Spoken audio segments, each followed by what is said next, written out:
Hello guys, in this video I am going to show you how to turn on notifications on the Royal Air Maroc application.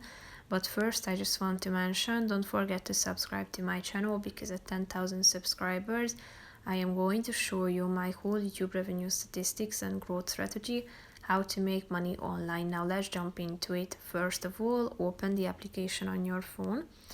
Go to your home page and then tap on this More button in the upper left corner of the screen. Then you should tap on the settings button at the bottom of this section. Scroll down to the notifications section and click on this button. Tap on options and you will be directed to your phone settings, where you should tap on the second button and allow notifications. Then as you go back to the app, you will be able to turn on the notifications. So if you want to disable it, just come back to this section and tap on the same button again and they will be turned off. So that's pretty much it for this video, guys. See you in the next one. Bye bye.